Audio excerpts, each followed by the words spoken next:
But it's about to be football season, so I mean, that's all of that vacation and travel stuff is over now. Hey, it's getting good. All right, I think Jeff's ready, and I'm about to ask you the same questions. All good. The first one was personal. The second one is for the people. Oh man, and thank you again, Rod. Anytime, man. Just say Anytime. that. I'm glad to help. I'm glad to help. Yep. It's nice to have Rod back, man. I love it. So serious, man. The whole mood changes. You notice that? We're over here like little kids in a candy store, man. It's like, Oh, come on. it's like when We've been doing. Hey, haven't we been doing the applause before? We've been doing and everyone's joined in too. Everyone has joined in. Everyone that's filled in, they've joined in. I didn't know that they were gonna do it, but they were like, "Yo, let's get it." We had to do the drum roll. Got to stay consistent. Well, let's start it up then. Same energy.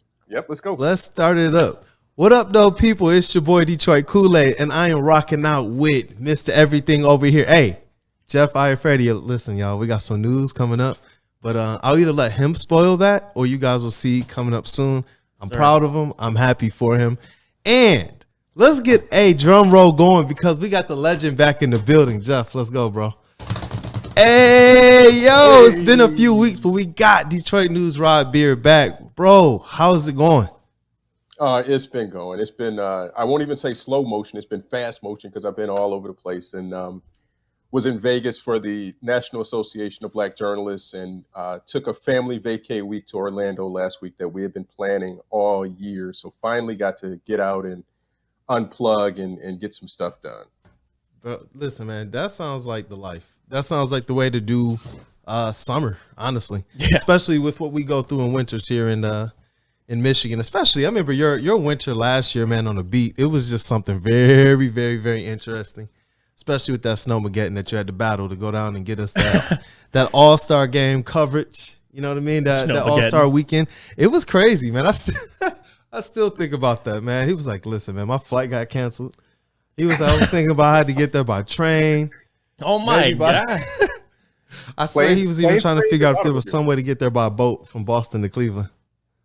Planes, trains, and automobiles, buddy. But I'm passing that all that stuff on to Mike Curtis, and he can have all of those travel. Yeah, go kill it, Mike. Rod's gonna be sitting here looking at the forecast like, yes, Snowmageddon 2023. I mean, but you know what I'll miss. I'll miss the Miamis. I'll miss the LAs and the New Yorks. I mean, there's certain cities that are just the hallmarks. In Toronto, obviously. There are certain ones, but then the other ones, hey, I'm not in Milwaukee on a Tuesday. Hey, whatever, man. Whatever. You'll sleep good at night still, Rod. And I don't want to cause any beef because I know how this gets when people say Milwaukee or OKC or Sacramento or whatever. Everybody has their favorite list, and everybody has their ones that they're not as hot on. And with the schedule release coming out, that was my holiday, is that I could book all my hotels right then and there and just say, hey, I know where I'm going, when I'm going. And that was the good part. Man, that sounds like the life. But hey, listen, we definitely wish Mike Curtis well, hoping he has fun in his first season and hoping he does, really, really good. But you mentioned something here. You said the season's coming up. When you saw the season schedule release, you know exactly what to do. We got, via James Edwards III, a sneak peek into our first game of the season. And the Pistons are opening up what I think is going to be a fire matchup against the Orlando Magic. Not just Orlando Magic, Paolo Banchero and the Orlando Magic. And we got the Michigan Light down there, University of Michigan Light. We got the Wagner brothers and such. I believe that game is going to be awesome. If LCA is not packed, I'll be surprised. I'll be surprised. I'll be shocked. I'll be disappointed. It'd be like, I don't know, man. As if you just got like the biggest glass of Kool-Aid, like that most perfect glass of Kool-Aid. It's a hot day. And someone bumps you and it just falls all over the floor, man. But no, it's going to be a game. That is going to be a matchup. Yeah. Yeah, I want to just get quick thoughts on that. I know it's still some ways before we know what the lineup is going to be, before we even see preseason and we kind of know what these players are looking like. But is there any takeaway from Pistons Magic, or are we just excited about it? I mean, besides two teams that are kind of in similar positions, I think that's the best part about it. Orlando's trying to build their young core. We have our own young core. And I don't want people to overreact. Watch Paolo come out game one, have a great game, and Jaden Ivey struggles, and it's the end of the world. But to me, I'm just excited. I think it's a good matchup. It's a good test. Two teams that want to take the next step, and and we'll see who comes out on top. And it's a great one, man. Season opener. It's not like Orlando's on a 5-game winning streak. It's just like, hey, season opener. Who wants it? And I'll probably be there, so I'm excited. Yeah, probably. Come on, man. Woodward Pistons will be in the building. Make it happen. Make it happen. Let's do it, man. It's gonna be there. I got to see Paolo. I like Paolo a lot. I really do. We're gonna be there. Yeah, he's the player now that intrigues me the most. As I continue to see him play, I'm just like, man, oh man, oh man. The skills that we thought could translate, they're translating, or the skills we thought we had, what we've seen so far, they've been a little bit better than I thought. Because we always talk about Jabari Smith, and listen, I don't mean to bring it up again, Kool-Aid, because I know you right now, you might shed a tear. I can see it coming from here. But with Paolo, he is the guy that we said, and we've been on record on this podcast. I said he's the guy that I believe if you had to bet on someone being an all-star, it's Paolo. If I had to bet, and that's what I said. Jaden Ivey's another one. But I'm just so excited because I think these two players. This might be kind of I don't know if it's a hot take, but I think Jaden Ivey and Paolo have a chance to be the two best players in the draft. So, again, if you're looking long-term, it's a great matchup. No, I don't think that's a hot take. These are some of the things that we talked about during the draft coverage series that we went through. So if people want to go back and look at that stuff and check out these players again, check out our reviews and such, definitely do that. So I don't believe it's a hot take. I believe the thing that I'm most intrigued about with this Pistons Magic matchup is that I believe right away, both teams are going to come into this game ready to go. It's not like, oh, crap, it's the Warriors. Oh, crap, it's LeBron.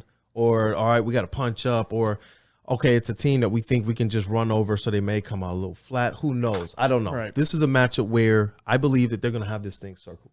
They're going to go into this matchup, and they're going to know, you know what? I'm trying to take out Paolo. Like, I believe Ivy and Duran, these guys are going to take that personal. It's their draft class. Cade is going to be playing against somebody that was in his draft class. Two guys that I believe got supremely overlooked, which is weird because Wagner and Cade, they did amazing things in their rookie years, but I don't believe that they got the full gumption they should have gotten, the full, look. And they played for the Pistons and the Magic, and we talked about that. Like, not a lot of people looked at them. But Rod, is there any other takeaway from this Pistons Magic opener? Any perspective you have on it? I got two.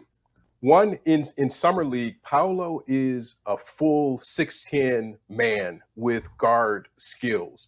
When you see him up close, it looks different. He's a different cat when you see, okay, they say he's 6'10" and he's really 6'8". It's like the Cade thing. He's 6'8". Well, he's really like 6'5" or 6'7", whatever. No, Paolo is a full 6'10". That dude is a man, and he's built. And he carries himself like a guard on the court, and we saw that in Summer League. But additionally, I think the big takeaway for this is looking at the Pistons Magic and getting Pistons against a number 1 overall pick.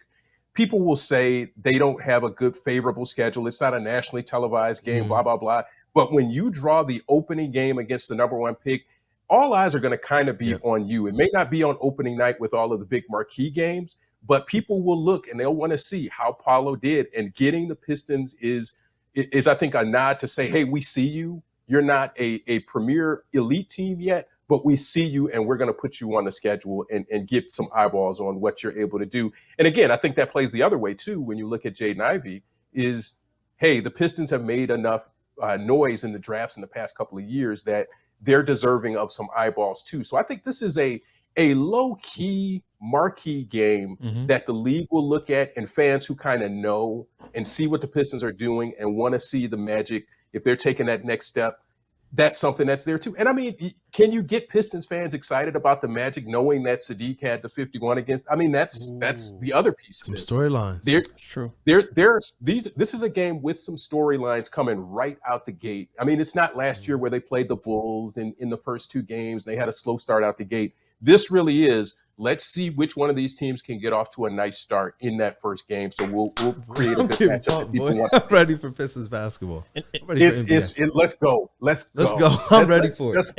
Let's go. I think another thing besides the matchup itself that I'm excited to see from just the Pistons side is this is the first time we'll see Cade and Jaden Ivey playing together. So that's what I'll be looking at. Is those two on the court, just the dynamic between those two. So that's another thing I'm looking forward to. That 3-guard rotation, too. Oh, absolutely. I cannot wait to see that. I listen personally, and this is what we mentioned, I believe last week, my lineup that I wanted to see, I hope I get to see at game 1. And that's, Cade, Jaden, Saddiq, Isaiah Livers, and Isaiah Stewart. I think that small ball lineup, Yeah. Now I'm getting excited. We got some questions that, in future episodes, we're going to have to rehash with Rod.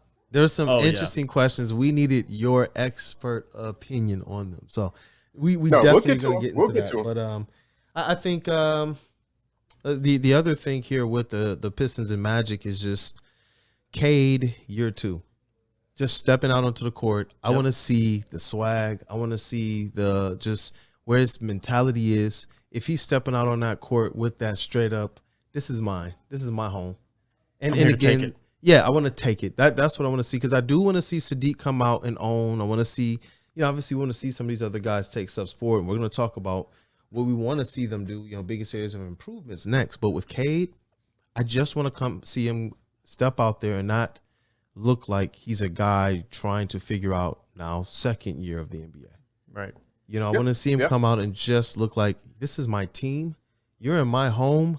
You know what I'm saying? Like you're gonna feel my presence. Mm-hmm. And that's what I want to see out of Cade Cunningham, just from an intrinsic standpoint. I believe from just a basketball standpoint, we're seeing some crazy stats and crazy advanced metrics come out there. You and I are going to get into a little bit later about Cade Cunningham. That's just like, this guy is the real deal all the way around.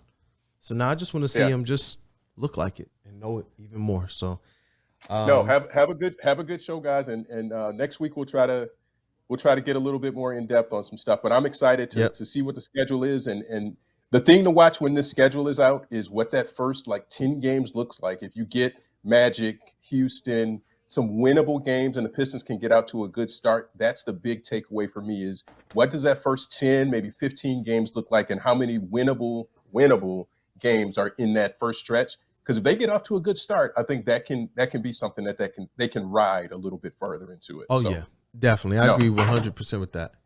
Well, let's have a good show, guys. Hey, let's get them drum rolled out of here, bro. Hey, yo, thank you for the time, Detroit News, Rod Beer, and we'll see you next week, bro.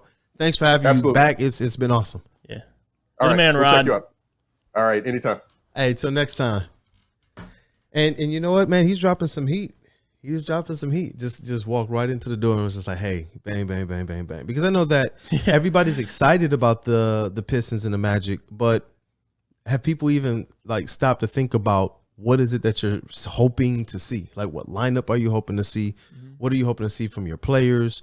We're even going to get into what are we hoping that they do team offense and team defensively and things of that nature. I'm hoping you guys in the comments put it down. What are you hoping to see from this team opening night? Defensively, offensively, from the starters.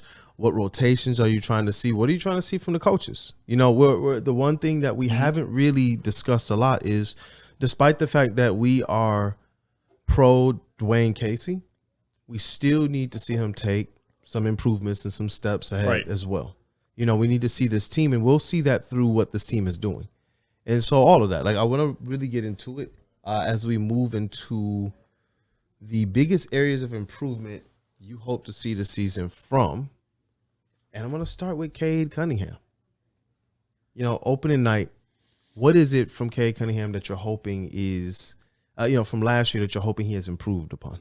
Well, the number one thing is strength, getting to the free throw line. And I think that's something he's been working on in the offseason, so I'm not too concerned about that. Yeah. Another one, obviously, would be turnovers. But that's every rookie, so I'm not really surprised again. I mean, go check Luka Doncic's stats. When the ball's in your hand that much, things are going to happen.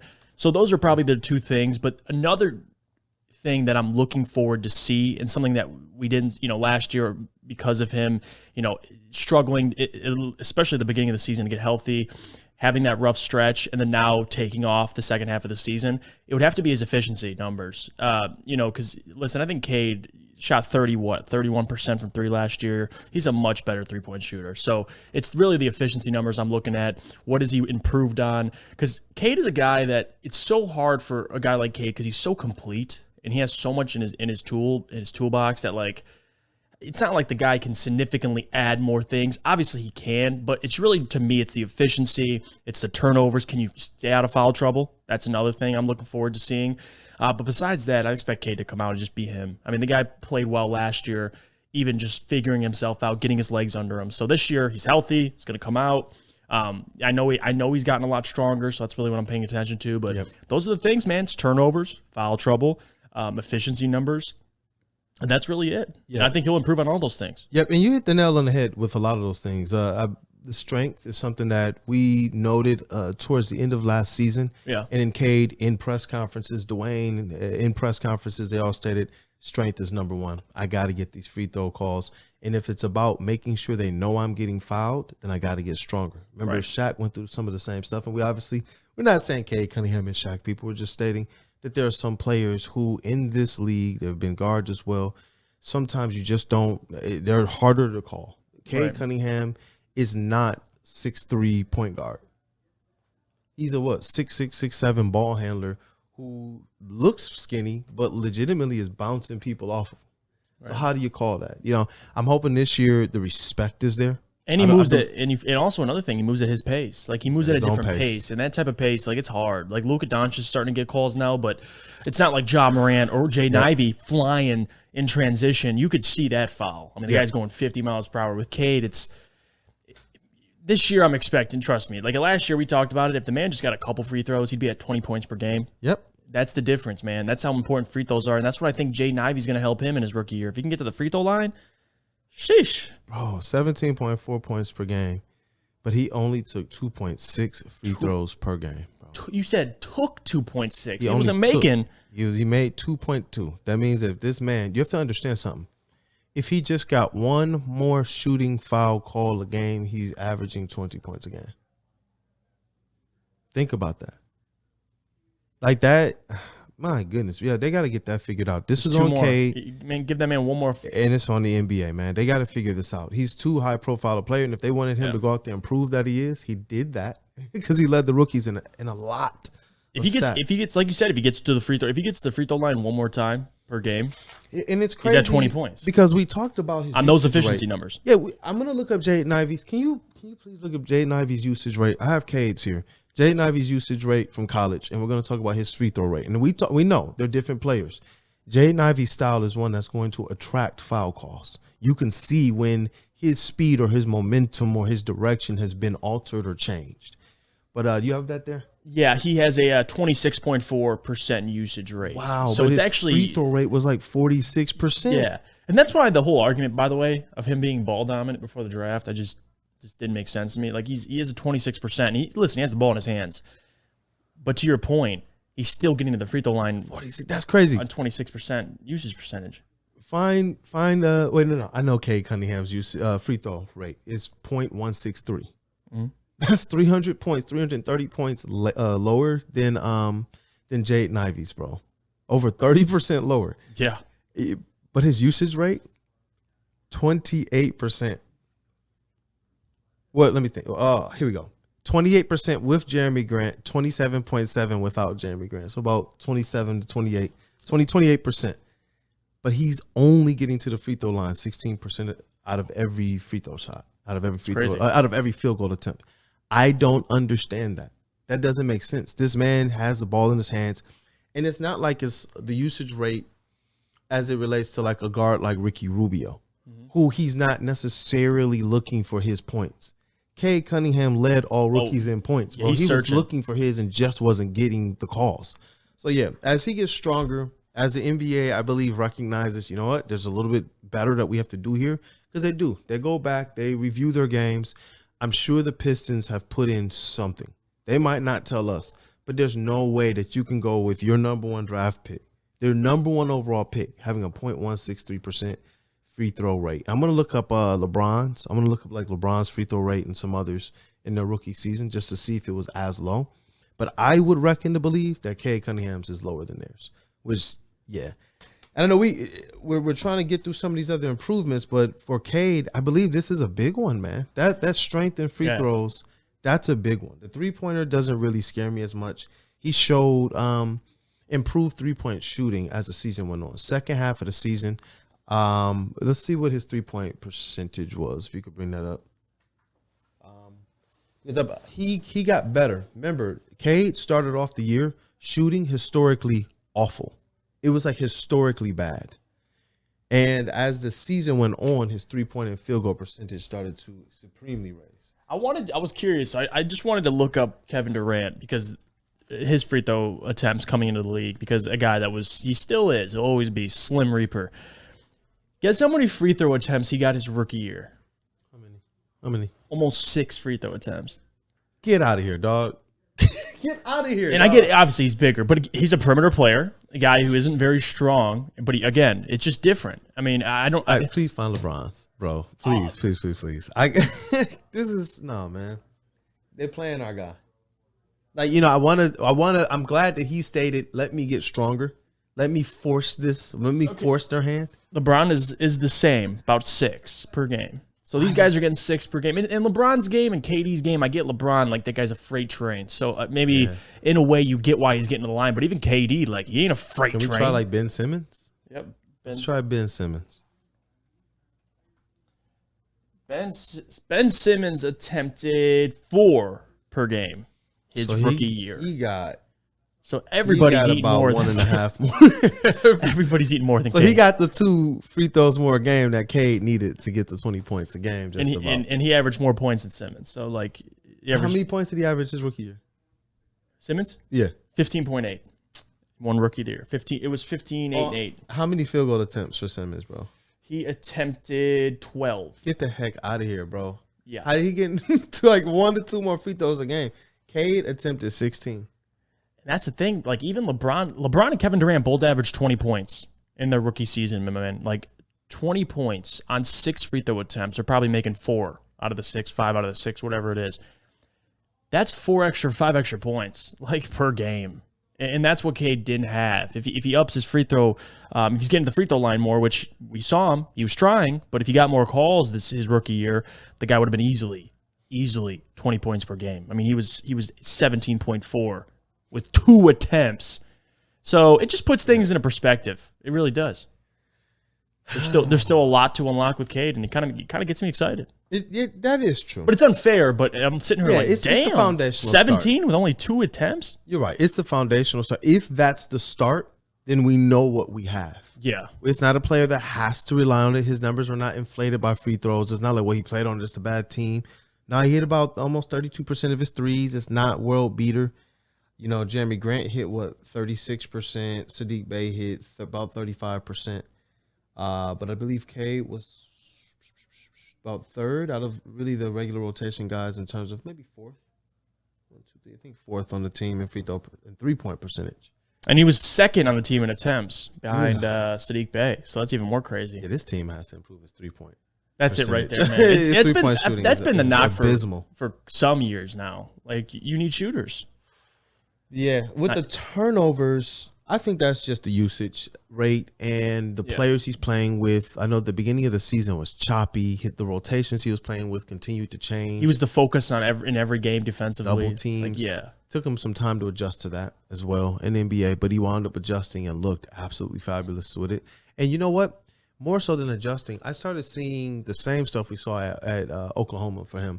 When they would double team him and no player would come up to the top of the key or cut in. Pistons were doing that, and they made an adjustment after All-Star break. And you started seeing the offense move a little bit better. You started seeing other guys like Saddiq Bey and even Jeremy Grant start to find themselves in better position. And that's what was interesting to me, that I think it is interesting that his usage rate was slightly down without Jeremy Grant. I was wondering what was that about. Like, I want to see whose usage rates actually went up when Jeremy Grant was gone. I'm going to have to dig into that. I think Saddiq Bey. Yeah, that's what I'm going to look at. Because that was interesting. I thought Cade Cunningham was going to have a jump because we saw him play seemingly better. Mm-hmm. That's what we saw. And maybe it's because maybe he just doesn't have to do as much without Jeremy Grant on the offensive side. When you can put non-ISO guys on the court who can completely be or fit into the scheme of things. Right. You know what I'm saying? Like with Jeremy Grant, it legitimately was what a lot of people call ball stopping. You know, so if he gets the ball, you know that there's not a lot of playmaking that will come. He's probably from not that. Swinging it. He's probably, I'm getting a bucket. Right, right. I think what we saw Cade Cunningham really getting busy scoring wise. I got to go back and look at these numbers, man. I'm going to go back and look at the numbers because I want to see. I really want to get into who he was with and without Jeremy Grant and who stepped up outside of that. But the turnovers, I believe that's indicative of a rookie. Right. Given absolute usage control. What was LeBron's turnovers? Do you still have him up his rookie season? I can check real quick. Because look, Ben Simmons right there. Because these are similar type players. I think LeBron and Ben Simmons, more so than KD even, fit the role or the style of game that Cade is playing. So actually, LeBron and Ben Simmons, I'll just do a 4-year sample. Their first 4 years, they didn't average under 3 turnovers. Okay. So I mean, Cade's, and if you want to put it into perspective as well, with Cade's, he averaged the most out of all of them in his rookie year. He averaged 3.7 compared to LeBron's. I think it was 3.5, yeah, and then compared to Ben Simmons is like 3.2, something like that. So again, like you said, it's different because with Cade Cunningham in this year, he was such the focus defensively that he's put in a lot of those tough situations. And as gifted of a passer and playmaker he is, every rookie's going to struggle. So even if he keeps his turnovers around 3, I would like him to be on the lower side of 3. He's almost at 4. So if we can get that to like 3, at a base number, he'll be fine. Yeah. I mean, Luka Doncic, as good as he is, what is he giving you? 3.5 turnovers a game? I mean, it's the same thing. So when guys have the ball in their hands and they're trying to make plays, it's going to happen, man. Yeah. But the more talent you add around Cade Cunningham and guys like Jaden Ivey who can handle the ball and make plays, do things he can bring to the table, it's going to make him better, man. Alleviate some of that pressure, ball handling pressure. Man, and you know what? When you look at it in a vacuum, you say, ooh, 3.7, and you look at the the assist-to-turnover ratio. But when you look at it in the grand scheme of things, like the overall NBA, if it shows a pattern and he's in that upper echelon of people, of ball handlers, of playmakers, and that's just what the turnovers look like, then we have to take it as that. Right. After the All-Star break, man, Cade Cunningham, 30.2% usage. And that's when we saw the Pistons looking really, really good. So whether Grant was playing or not for the whole season, after the All-Star break, they leaned heavily on Cade Cunningham, heavily on him.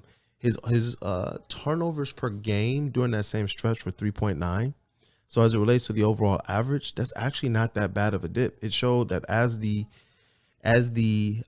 responsibility increased, the turnover rate actually dropped. That's a good thing with Cade, because remember I said earlier in the show that in this Pistons Magic opener, I'm looking to just see him go out there and just belong. I'm looking for this type of usage if it's necessary, with things like the turnovers being not that, it shouldn't be at like 4-5 turnovers a game. Right. And I think a lot of those numbers, too, you could point to him just getting comfortable in Dwayne Casey's system, schematically, knowing his role, knowing where guys are going to be open before they get open, understanding everything, and just seeing the play before it gets there. I think a lot of that has to do with that, too. Like down the stretch. That's why in the month of March, he had such a great month. The only rookie besides Michael Jordan averaged, 22, 6, and 6, whatever it is.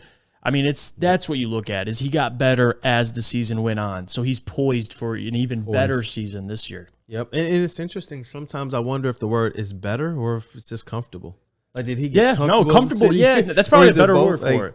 Because I think the efficiency numbers, they'll increase as he gets more comfortable. So to your point, it's about being more comfortable. That's all it is. It's an awesome thing. That's why I wanted to start with Cade, because I know that we do a lot of praising Cade Cunningham on this show, and we will continue to do that.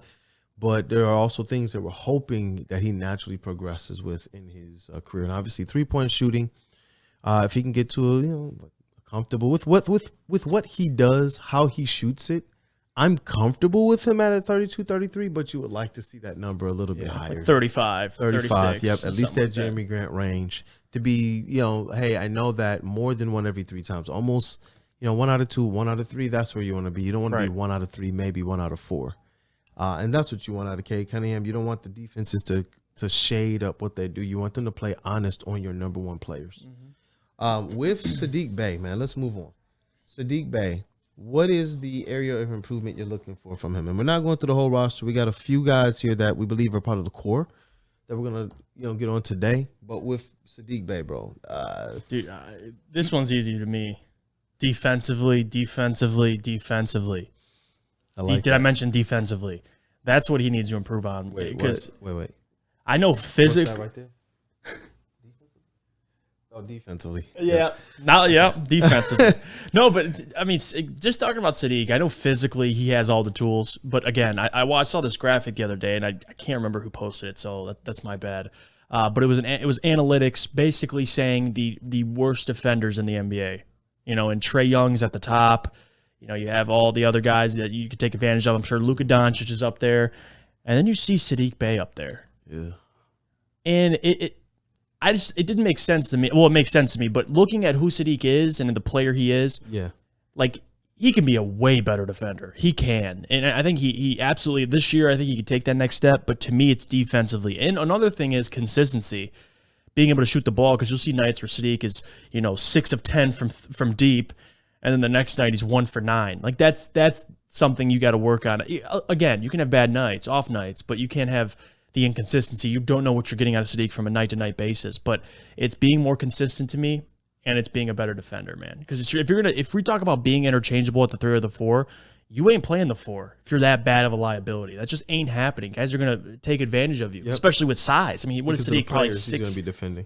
Absolutely. Like Jeremy Grant, he has the size, the length, but he also has the mindset defensively to at least lock in. So that's what I'm looking for out of Saddiq this year, man. Defensively, be more consistent. Yep. And you know what? Now that you're talking about that, I'm looking at some things here. Sheesh. I'm looking at the league's defensive rating here. And what you see are a lot of the guys on this list that Saddiq Bey is going to have to guard. That's crazy. So these guys are like two-way players that he's going to have to guard, and that's telling Saddiq Bey is going to have to be a two-way player. That's what this is about. I see Andrew Wiggins on here, his defensive rating. He's in the top, what is this? I think it's the top 20 list I have here, or top 25. Andrew Wiggins is on here at 108.4. Saddiq Bey is 115. And you know what sucks? And the Pistons might have been keen on this too, man. They might have been keen on this too. Jeremy Grant's defensive rating, bro. His defensive rating for his career is great. 109.8. But every year it's gotten worse. For Jeremy? Yeah. And with probably because of bigger role offensively, probably. Bro, yeah, like we're sitting here like Saddiq Bey's at 115. Bro, got to get better. Well, what do you think Jeremy Grant was last year? Like 110? 114.3. So he's about to You know what he was the year before? 113.9, and the year before 112.4, and the year before 108.3. As his minutes have increased, his defense has fallen off a cliff. His defensive rating efficiency. And that's why you look at him taking on a bigger offensive role. So yeah. And I think, too, Saddiq's, the benefit of this is you have Jaden Ivey and Cade. So if those two hit and become, superstar players, and Cade becomes a serviceable, really good third option, then you don't really have an excuse not to be good defensively. Like Jeremy Grant came and was the number one option. Like I can't blame the guy for not being good, at least what he was defensively, because it's like, dude, you're taking on a bigger role. Only the best, like you got look at guys like Kawhi Leonard. Like that's why you give so much praise to these guys. Jimmy Butler, two-way guys that can play at both sides at a high level. With Saddiq, I'm not saying he has to be Jimmy or Kawhi, but you got to be solid defensively. I think he's good. Can he get to Jeremy Grant levels? Well, I don't think. Obviously, Jeremy Grant was good. I mean, even though the numbers wasn't born with something different, it was because of probably more or less who he was defending every single night. Right. And Jeremy's much more gifted physically, obviously with his wingspan, his height. Yeah. So there's things that Saddiq doesn't have. But listen, if you lock in, defense is a mindset thing. Like you could be gritty. Listen, Trae Young, I get why he's the worst defender. I mean, the guy's like 5'11", 6 foot. I mean, and again, he ain't caring on defense. But Saddiq, physically, I don't think there's much of an excuse. I think he could be even better. I really can. I mean, has he averaged a steal yet in his career in a season? 0.9 last year, but he can certainly be better. So that's what I'm looking for too. Yeah, he could. And I think besides defense, and that's interesting because I haven't heard. That's not something I've really heard from the team much. As when they talk about certain things, I hear them talk about obviously team defense and making sure everybody is accountable. And that's part of it too, individually. And that's part of it too, team defense. Yeah, that is. But I mostly hear them talk about, and this was the thing I was going to state, is ball handling. That's another one. Pick and roll game in the offense, I believe, takes a lot of pressure off of not just Cade Cunningham, but Jaden Ivey to have to score, and be the guy to make the offense go. I believe that if Saddiq Bey can add ball handling, like efficient and effective ball handling in the pick and roll game, how much pressure does that take off? His game then, to me, he could be like, I know that they're slightly different players, but if he can get the ball handling in the pick and roll game, I see bouts in his game where Saddiq Bey can kind of be like that Stackhouse type of player. There were whole games where it was like, okay, It's just me in the bucket. Come give me the pick and roll. And that's what I want to be able to see from Saddiq Bey. Can he command from that standpoint? Like, Jason Tatum can get busy, but then there's times where Jaylen Brown's like, all right, it's my show now. It's my time now.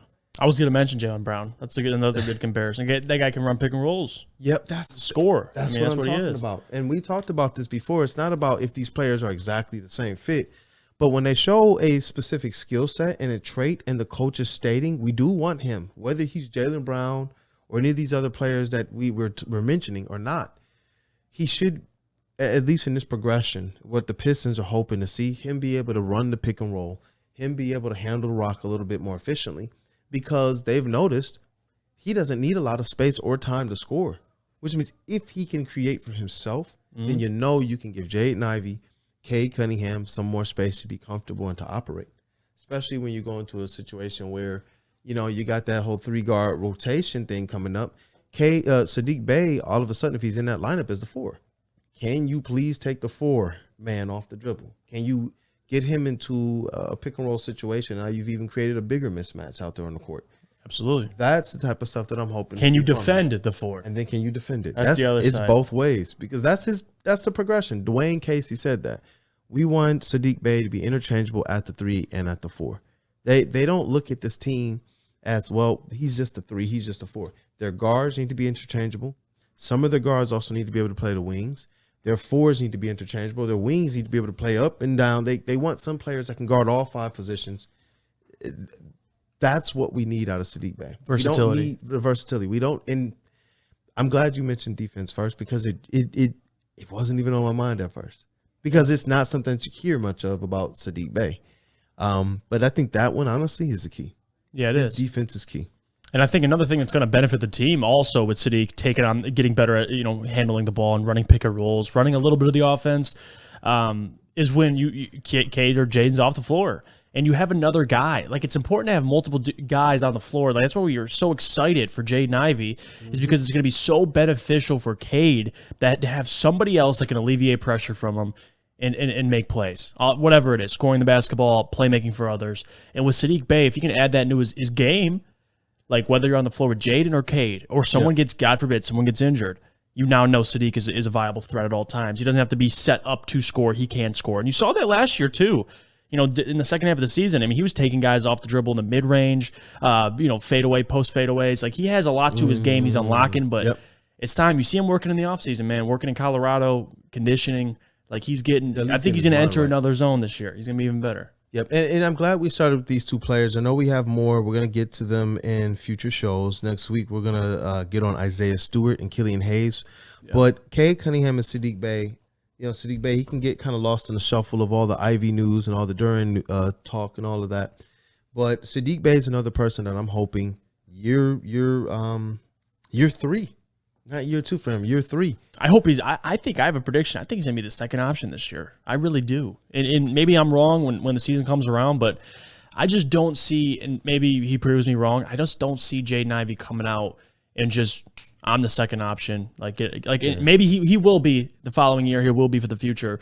But like Saddiq, like you said, he's in his 3rd year. Like, this is out of Villanova. You're supposed to be prepared for this stuff. Absolutely. You have shown that you can make the leaps. You can make the different, hey, add this to your game. Got it. Add this to your game. Got it. Right. This year, he's slimmed down. I believe that's going to be key to his defense. He's slimmed down. He's gotten a little bit more muscular. They talked about him going and getting his head clear. And if he's working towards these things, then you know what he's doing. Hey, got the Morning Woodward Show crew. Got Maddie, Adam. I see Stick over there. Hey, we got Sam as well wearing the best flannel. It's the color of Kool-Aid too. Yeah, man. I love it. Blue. That Lions Kool-Aid. Yep, I love it. Man, it is football season coming up, bro. And Pistons are going to be here in a matter of months.